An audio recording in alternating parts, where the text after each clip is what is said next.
I have face blindness. If my boyfriend of 3 years changes his coat, I won't even recognize him. Because of this, Ethan Vance ordered a custom coat with a giant red rose embroidered on the back. He used to say, "Just look for this rose, and my little blind girl will never get lost." That was until his childhood friend, Chloe Mercer, returned from abroad. We were skiing in Alaska when a massive blizzard hit. Ethan told me to stay in the cabin while he went to fetch the car. Half an hour later he sent me a Snapchat. "The snow is too thick. I can't drive the car in. I'm waiting for you at the corner ahead. Do you see the red rose? Chloe is right. If I don't force you a little, you won't even try to recognize me." Bravely facing the freezing blizzard, I stumbled to the corner and finally saw the coat with the red rose. I ran over and threw my arms around him, but when the man turned around he was a filthy, reeking, drunken vagrant. He pinned me to the frozen ground, tearing at my clothes. I fought with all my might, escaping with a dislocated shoulder. I ran as fast as I could and called Ethan, but it was Chloe's giggling voice that answered the phone. "Serena, congrats. You hugged the wrong guy." I made a bet with Ethan. I told him that if we put his coat on someone else, you'd hug even a hobo. Turns out I was right. So for the rest of the trip, Ethan is going to the hot springs with me. Having you around just ruins the mood anyway. In the background, Ethan's pampered, helpless laugh drifted through the speaker. "All right, you won the bet. We'll do whatever you want." Depending on someone carries a heavy price. It's so heavy that if he hands your only lifeline to a monster, you won't even have a chance to survive. I clutched my dislocated arm in the freezing cold. This time I was done looking for that rose. The automatic doors of the medical clinic slid open. The receptionist rushed over to support me. "Dislocated shoulder," I told her. The doctor had me sit on a chair and pressed his hand against my right shoulder. "Hold still." Pop. The bone snapped back into place. I gritted my teeth, refusing to make a sound despite the agonizing pain. The doctor wrapped my arm in a sling. "The shoulder capsule is damaged. Don't lift anything heavy for the next 2 weeks." He looked up at me. "It's late. No friends with you. They're busy." I took the bill with my left hand. As I walked out of the clinic, my phone screen lit up. Ethan had sent a voice message on Snapchat. I tapped play, and his voice filled the quiet night. "Seer, are you still throwing a tantrum? Chloe was just playing a harmless prank. She didn't mean any harm. Who knew you'd actually throw yourself at a random stranger with your eyes closed? Where are you? Stop acting like a child and running off. We're at the restaurant on the 3rd floor. I ordered your favorite dishes. Hurry back." He didn't ask if I was okay. He didn't ask what that drunk vagrant had done to me in the snow. To him, I was just a spoiled, dramatic girlfriend throwing a fit. Chloe's voice drifted from the background. "Ethan, I want my steak medium rare. Cut it into smaller pieces for me, okay?" "Sure, babe. Just a second," Ethan replied to her. 10 seconds later, he called me. I pressed answer. Chloe's smug voice beat him to it. "Oh, Serena, sweetie, I'm so sorry. If I knew you couldn't tell Ethan apart from a beggar, I never would have made that bet. Don't be mad at him. He canceled so many meetings to ski with me. He's exhausted." Ethan took over the phone. "You heard her. Chloe apologized. It's freezing outside. Get back here and eat. After dinner, I'll take you to the private hot springs. Stop making a scene." I clutched the phone, staring down at my bruised hand. Should I tell him? Should I tell him what I just went through? All I would get in return was a half-hearted apology and a sigh, blaming me for ruining their fun. The pain from my right shoulder surged through my back, leaving me numb. "Ethan," I spoke quietly. "Yeah. How's the food?" "Pretty good. The seafood here is really fresh." His tone was perfectly casual. "Find your way back. Hurry up." I hung up. I went into my contacts and set Ethan's number to Do Not Disturb. At the clinic's front desk, I scanned the code to pay my bill. Outside, a snowplow was clearing the driveway. "Excuse me." I knocked on the driver's window. "Are you heading to the airport?" The driver rolled down the window. "To the airport in this weather? What happened to your arm?" "I fell," I said. "I'll pay double." "Hop in." Using my left hand, I pulled myself up into the passenger seat. The plow cleared the thick snow ahead as we drove down the mountain. The cabin reeked of heavy diesel. With my left hand, I canceled my return flight with Ethan. I booked a new one, paid, and got a ticket back to Seattle on the next available flight. My flight landed. I returned to our empty apartment. My right arm was still in a sling, the pain throbbing constantly. Using only my left hand, I struggled to unzip my ski jacket. The fabric was torn where the vagrant had grabbed me. The collar and hem stained with dried, dark red blood. I stuffed the ruined jacket into a black trash bag. The next afternoon, I heard the sound of keys turning in the lock. The door swung open. Ethan walked in and changed his shoes. Behind him came a pair of quiet, deliberate footsteps. The scent of sharp, suffocating iris perfume instantly flooded the living room. I looked over. To my eyes, the visitor's face was nothing but a blur. But she was wearing the exact beige coat I always wore, and her hair was tied up in a high ponytail, identical to the way my best friend usually styled hers. She wanted to see if I would mistake her for someone else again. I picked up the heavy black trash bag from the table and walked straight over to her. I let go, dropping the bag right into her arms. "Are you the new maid?" I asked, my voice flat. "Take out the trash and hand wash the clothes inside. If they aren't clean, I'm docking your pay." She didn't catch the bag. Instead, she stumbled back half a step.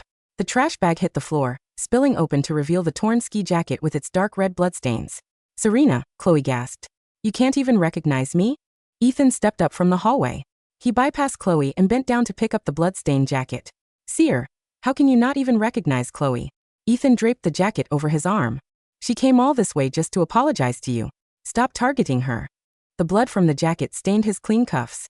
"She dressed up like that and barged into my home," I said calmly. "I could only assume she was the help. It's just a coat." Ethan picked up the trash bag, his eyes finally landing on my right shoulder. "What's wrong with your arm?" "Dislocated." "From skiing?" he asked. "Why didn't you tell me you were hurt? You guys were busy eating." "I told you to go back to the hotel. Why the hell did you fly back home without saying a word?" His voice grew cold. "Stop acting so childish." I touched my sling with my left hand and remained silent. Chloe stepped out from behind Ethan. "Ethan, is Serena still mad at me for borrowing the red rose coat? She played with her sleeves. Maybe I should just buy her a new one." "You don't need to pay her back," Ethan told her gently. Then he turned his cold gaze back to me. "It's just a coat. Do you have to make everyone miserable over it?" He dropped the trash bag by his feet. "Tomorrow, I'll buy you 10 of the exact same coats. I'll have the dry cleaners pick this one up. Chloe is exhausted from the jet lag. Stop bossing her around." "Don't bother cleaning it," I said, turning toward the bedroom. "Just throw it away." Ethan followed me, blocking the bedroom door. "What are you looking for?" he demanded. "My documents." I pulled open the nightstand drawer. I took out my savings book, passport, and ID, shoving them into my canvas bag. It contained all the money I had saved over the years, enough to cover Grandma's expenses at the care home for the next 2 years. I slung the bag over my left shoulder. "Take Chloe out for dinner," I said, walking past him. "I need to visit Grandma at the care home." "Why are you going there now?" Ethan didn't budge. "To pay her bills. I already paid for 6 months of her care last month. Grandma wants to move into a south-facing private room." I pushed past him. Ethan grabbed my left arm. "Stop throwing a fit, okay?" He looked down at me, his eyes full of irritation. "We are done with this topic." I pulled my arm back. "Fine." Seeing how Ethan unconditionally protected Chloe, it was time to take Grandma and leave. Chloe stood by the front door and chimed in perfectly. "Ethan, I'm starving. Let's go." A day later, I returned home, packed a few changes of clothes, and took a taxi to the premium nursing home in the suburbs. Ethan had funded this high-end facility. When we first started dating, he had pulled strings to secure the best room for Grandma. He had promised to give me a stable home, so I wouldn't have to carry the heavy burdens of life alone. Her room was on the sunny 3rd floor. I pushed the door open. Grandma Evelyn was leaning against the headboard. She suffered from severe Alzheimer's and was extremely sensitive to her surroundings. As I approached with a basket of fresh fruit, she shrank back into the corner, waving her hands wildly to keep me away. "Grandma," I whispered, holding out an apple. She slapped my hand away. The apple rolled under the bed. She kept her head down, her thin, skeletal hands desperately clutching her chest. She was holding a worn, tarnished brass pocket watch. Grandpa Arthur's name was engraved on the cover. She wound the watch, and it let out a steady rhythmic tick-tock, tick-tock.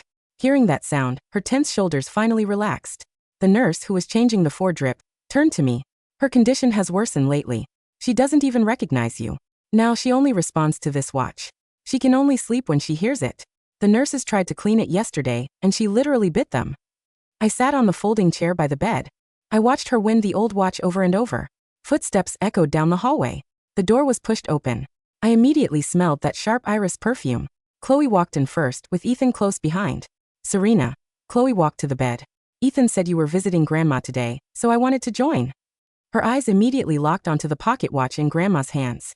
"Ethan," she gasped, turning to him. "That watch is perfect for the play I'm acting in. The props team has been searching for an authentic vintage piece like this for weeks." She took a step forward, reaching for Grandma's wrist. "Grandma, can I borrow this watch for a few days?" Grandma shrank back in terror, hiding the watch under her blanket, making distressed noises. I stood up instantly, shielding the bed. "No," I glared at Chloe. "You can't have it. It's her lifeline." Chloe pulled her hand back, lowering her head like a victim. "I just thought it was sitting here doing nothing." It would make a perfect prop. She looked at Ethan. If she won't lend it, fine. No need to yell at me. Ethan walked over. He reached out and gently stroked my hair. All right, we won't borrow it, Ethan said softly. Whatever Serena says. Chloe, you'll have to find another prop. A nurse knocked on the door. Miss Serena, Director Miller wants to see you in his office to go over the next phase of treatment. I turned to look at Grandma. She was still clutching the watch. Go ahead. Ethan sat by the bed. I'll stay here and watch her. I walked to the door and looked back one last time. Ethan was leaning over, carefully tucking Grandma's blanket in. He was tall, blocking most of her small frame, but his movements looked incredibly gentle. I walked to the director's office. The director pulled out an agreement, going over the dosage and risks of the new medication with me line by line. I read every word carefully, checked every charge, and signed my name. When I got back to the room, the door was slightly ajar. I pushed it open. The room was silent. Grandma was lying flat on the bed, her eyes closed, breathing softly. The blanket was pulled up tightly, her hands hidden underneath. Ethan was standing in the hallway, holding Chloe's hand. She fell asleep, Ethan whispered to me. She just drifted off, so we shouldn't disturb her. Chloe had her arm slip through Ethan's, her other hand stuffed deep in her coat pocket. Your arm just got put back in. Don't carry heavy things. Ethan naturally took the fruit basket from my hand. Let's go. I'll make you some soup back home. I closed the room door. I followed them toward the elevator. Through the small window on the door, I took one last glance at Grandma. She lay there completely still. Ethan held my hand, his palm warm. Don't come here alone next time, he said. It's not safe. It was New Year's Eve. Outside, fireworks were exploding in the sky, a relentless barrage of noise. Suddenly, my phone vibrated on the table. It was the nursing home. Miss Serena, I'm so sorry. Your grandmother is gone. I stood up instantly. What do you mean gone? Her pocket watch went missing. When she woke up and couldn't find it, she went into a frenzy. She actually broke through the safety restraints. By the time we ran after her, she had already escaped through the back gate. The nurse was panting heavily on the other end. A massive blizzard is blowing outside, and the security cameras can't see anything. I grabbed the flashlight from the shoe rack and bolted out the door. I'm on my way. Sitting in the back of a taxi, I dialed Ethan's number. Where is the watch? I demanded. The background of the call was filled with the deafening boom of fireworks. Ethan was outside. I could hear the howling wind around him. It's New Year's Eve, Serena. What are you picking a fight for now? Ethan's voice was completely calm. I asked you where is Grandma's pocket watch. I raised my voice trembling. Chloe has it. Her film crew is running behind and needed to shoot some extra scenes. She just borrowed it as a prop, Ethan said casually. The old woman won't die without a watch. It is her life. She's escaped into the blizzard because of it. Then tell the staff to look for her, he snapped. I already had my assistant buy and deliver a brand new solid gold watch to her. It's worth 1,000 times more than that cheap piece of brass. An old woman is easy to comfort. Don't make a mountain out of a molehill on New Year's. In the background, Chloe's voice squealed. Ethan, look at that huge firework. Careful, don't slip on the snow. Ethan called out to her. Give it back, I whispered. Ethan went silent for a few seconds. Do you have to act like this? Chloe is finally having a good time. He paused again. I'll call the nursing home and have them send more people to search. Don't panic. I'm 3 hours away right now. I'll drive back first thing in the morning. I hung up. 40 minutes later, the taxi pulled up at the base of the mountain behind the nursing home. The snow was knee-deep. Turning on my flashlight, I began searching along the path leading from the back gate. After her stroke, Grandma dragged her right foot when she walked, leaving a distinct trail in the snow. In the distance, the flashlights of the nursing home staff cut through the dark night. I spotted a faint drag mark, half covered by the fresh snow. Following the trail, I plunged into the deep snowdrifts and headed up the mountain. The tracks led into a dense pine forest. It was 5 a.m. I trudged through the freezing snow, step by step. I screamed her name over and over, searching frantically. If only I could find her, if only I could give her the watch, she would stop. The tracks abruptly ended near an abandoned, dry concrete reservoir. Grabbing a dead branch for support, I slid down the steep slope into the bottom of the pit. There, curled up in the corner, was a tiny shadow. A thick layer of snow covered her. Her hair and collar were frozen solid. I rushed over. I dropped my flashlight and used my frozen, numb hands to brush away the snow. Grandma, I sobbed. There was no answer. Her face was a pale bluish gray. Her lips were black. Her eyes were half open, covered by a thin layer of frost. Her body was stiff. I tried to pry her hands open. Her 10 fingers were tightly curled against her chest. When I finally managed to open them, I saw what was inside. It was a stone. It was roughly the same shape and size as the pocket watch. She had clutched that stone to her chest, pretending it was her watch. I sat in the freezing dirt at the bottom of the reservoir, pulling Grandma's stiff body into my arms. The snow from her body melted onto my clothes, then quickly froze again. Until her very last breath, she was just searching for her only sense of safety. The phone in my pocket vibrated. I pulled it out with trembling fingers and answered. "Did you find her?" Ethan's voice came through. "It was such a minor thing. Why did you hang up on me? Where is the watch?" I asked, my voice dead. "Are you still obsessing over that?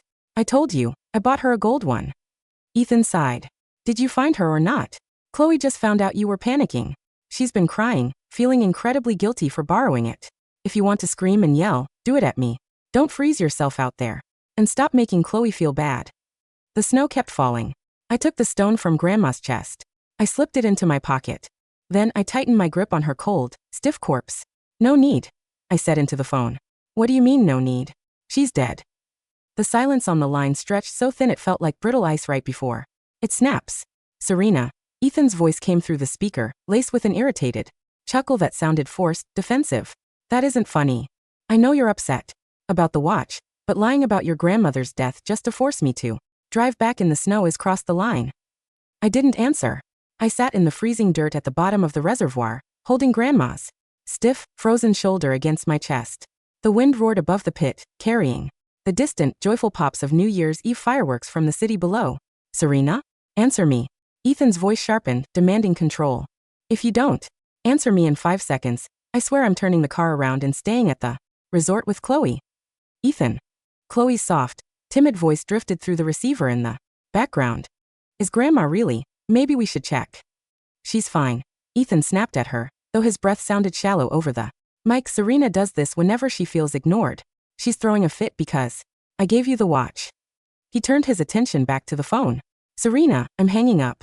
When you're ready to stop acting like a child, call me." The line went dead. I pulled the phone away from my ear, switched it off, and dropped it into the snow. 10 minutes later, flashing red and blue lights cut through the dark trees at the top of the reservoir. Shouting voices echoed against the concrete walls. "Over here. I found her. There's someone down here." Flashlights illuminated the snow pit. 2 paramedics scrambled down the steep embankment with a stretcher, their boots crunching loudly. "Mom, don't move. Are you okay?" The first paramedic knelt beside me, his hands instantly checking for a pulse on my neck, then on Grandma's. His hands stilled on Grandma's carotid artery. He looked at his partner, shaking his head slowly. "Rigor mortis has already set in," he whispered gently to me. "Ma'am, how long have you been down here holding her?" "Since 5, I murmured. My jaw was so frozen I could barely articulate the words.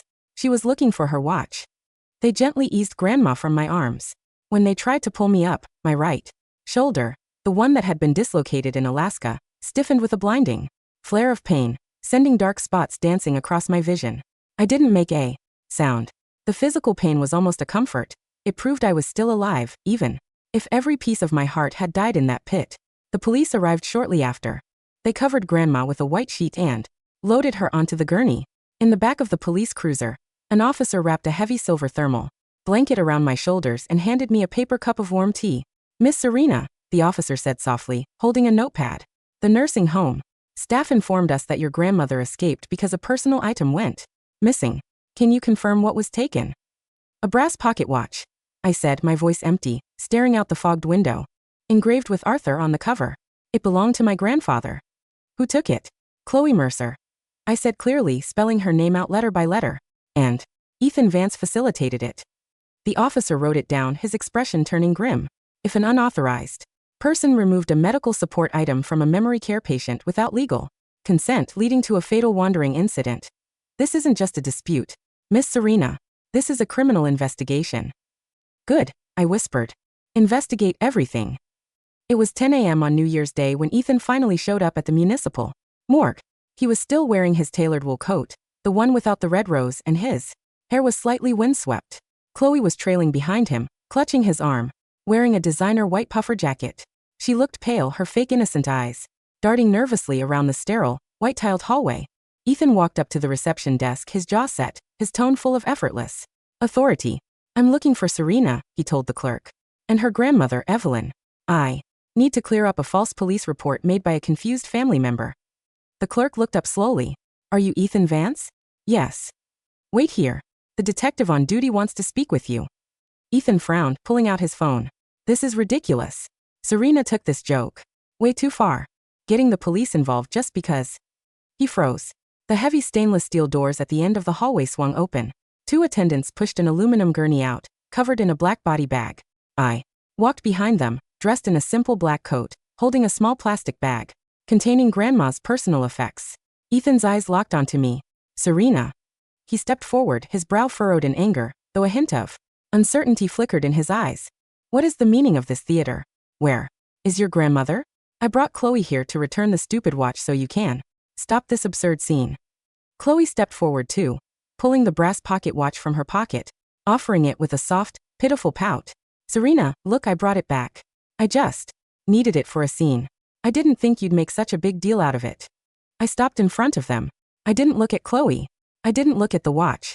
To my face-blind eyes, Chloe was just a blurry shape wearing iris perfume, and Ethan was just a tall shadow whose voice no longer carried any warmth. I reached out with my left hand and unzipped the top of the body bag by 6 inches. Ethan's voice cut off abruptly. Grandma's face was exposed under the harsh fluorescent lights. Her skin was a translucent, icy blue-gray. Her lips were dark, cracked, and frozen. Frost still lingered in the roots of her white hair. Ethan took an involuntary step back. His eyes widened until the whites showed completely. No, he breathed, the color draining from his face so fast he looked like a corpse himself. No. Chloe let out a sharp, horrified shriek, dropping the brass pocket watch onto the tile floor. Clang, clang, clang. The old metal watch bounced twice, rolling to a stop right against my boot. Grandma Evelyn? Ethan stumbled forward, his hands shaking violently as he reached out to touch the frozen cheek. The moment his fingers brushed her icy skin, he jerked his hand back as if he had been burned. Really? She died at approximately 3 in the morning. The detective stepped out from the side room, pulling a pair of handcuffs from his belt. Due to acute hypothermia following severe mental distress caused by the theft of her primary cognitive anchor. The detective looked directly at Chloe. Chloe Mercer? You are under arrest for grand larceny and reckless endangerment resulting in death. What? Chloe screamed, ducking behind Ethan. Ethan, help me. I didn't do anything. I just borrowed it. You gave it to me. You told me it was fine. Ethan. Chloe sobbed, grabbing his coat. Tell them you gave it to me. Ethan stood paralyzed. His eyes were glued to Grandma's frozen face, then shifted slowly to me. I looked at him with eyes that were completely dry, completely clear, and completely devoid of love. Serena. Ethan's voice trembled, a crack appearing in his pristine, arrogant facade. I thought you were lying. You were throwing a fit in Alaska. I wasn't lying in Alaska, Ethan, I said, my voice low and quiet echoing through the cold morgue. And I wasn't lying last night. I bent down, picked up the brass watch from the floor, and wiped the morgue dust off its cover with my sleeve. You gave her lifeline to Chloe, I said. Just like you gave my safety to a drunk vagrant in the snow. The arrest of Chloe Mercer sent shockwaves through our circle. Her wealthy family tried to pull strings to get her out on bail, but the nursing home security footage was damning. The video clearly showed Chloe sneaking into Grandma's room while I was in the director's office, prying the watch out of the sleeping old woman's frail fingers, despite my explicit, recorded refusal. 10 minutes prior, Ethan spent 3 days in a state of catatonic shock, staying at his family's estate, refusing to answer calls. On the 4th day, he showed up at my apartment. I was packing my final suitcase. The apartment was almost bare. All the couple items, the matching mugs, the framed photos where I couldn't even see his face properly, everything was in the trash cans outside. He unlocked the door with his key, stepping inside. He looked haggard. His eyes were bloodshot, his designer shirt unbuttoned at the collar, smelling heavily of bourbon and cold rain. Serena, he said, his voice hoarse. I didn't stop packing. I folded a black sweater with my left hand neatly, placing it inside my suitcase. He walked over, his eyes desperate, reaching out to grab my hand. Serena, please, talk to me. I haven't slept in 4 days. I stepped back, avoiding his touch seamlessly. The lease is transferred to your name, I said calmly. I've settled my share of the utilities. You can hand the keys to the landlord at the end of the month. Stop talking about the lease. Ethan suddenly shouted, his voice cracking with agony. He grabbed his hair with both hands. My God, Serena. Can you just scream at me? Slap me. Do something. Stop acting like I'm a ghost. You are a ghost, Ethan, I replied, looking up at his blurred face. You died. To me the moment I heard Chloe giggling on your phone while I was bleeding in the snow. Ethan flinched as if I had struck him with a whip. About Alaska. He swallowed hard, his hands shaking. I looked at the medical records. I called the clinic in the mountains. He pulled a crumpled piece of paper from his pocket, a copy of my emergency room report from the Alaska medical cabin. His eyes traced the printed lines, his voice dropping into a horrified whisper. Dislocated right shoulder. Deep tissue bruising on wrists and waist. Torn clothing. Traces of male blood under fingernails. Ethan fell to his knees right there on the wooden floor. The paper fluttered out of his hand. You really got attacked, he choked out, tears finally streaming down. His face, spilling over his stubbled cheeks. A man actually put his hands on you. Yes, I said. And I was eating steak with Chloe, he whispered, pressing his forehead against the cold floor, his shoulders shaking with violent, racking sobs. I told you that you were throwing a fit. I told you Chloe was just playing a prank. You didn't just tell me that, I reminded him softly. You laughed. You told her she won the bet. Ethan let out a sound that didn't sound human, a ragged, agonizing wail of pure ruin. He crawled forward on his knees, reaching out to grasp the hem of my pants, sobbing hysterically. I'm sorry. Serena, I'm so sorry. I was blind. I was stupid. Chloe told me you were just playing along. She said you two had a light-hearted bet. I didn't know. I swear to God I didn't know. You didn't care to know, I corrected him. Because to you Chloe's happiness was a priority, and my pain was just an inconvenience. I pulled my luggage handle up. Click. Get up, Ethan. You're blocking the door. Ethan refused to let Chloe off the hook, driven by a suffocating mixture of rage, guilt, and the desperate hope that punishing Chloe would somehow earn him a second look from me. He unleashed his family's legal team against her. He hired the top prosecutors in the state, cutting off all financial support to Chloe's family business, terminating their long-standing corporate partnerships. Overnight. Within a week, Chloe's family faced bankruptcy. In the interrogation room at the precinct, Ethan sat across from Chloe behind a two-way mirror. I was sitting in the observation room, accompanied by my lawyer, waiting to sign the final affidavit for Grandma's case. Through the glass, Chloe looked broken. Her hair was unwashed, her designer clothes replaced by an orange inmate jumpsuit. Ethan. Chloe wept, her hands handcuffed to the table. Why are you doing this to me? We've known each other since we were 7. You loved me. Ethan sat opposite her, his face hollow, his eyes sunken and terrifyingly dark. I never loved you, Chloe, Ethan said, his voice flat dead. I was used to taking care of you because our parents were friends. I thought you were spoiled, but harmless. He leaned forward, pressing his hands against the table. Why did you do it? Ethan asked, his voice dangerously low. Why did you put my red rose coat on that drunk vagrant in Alaska? Why did you steal a dying old woman's watch? Chloe stared at him, her sobbing slowly stopping.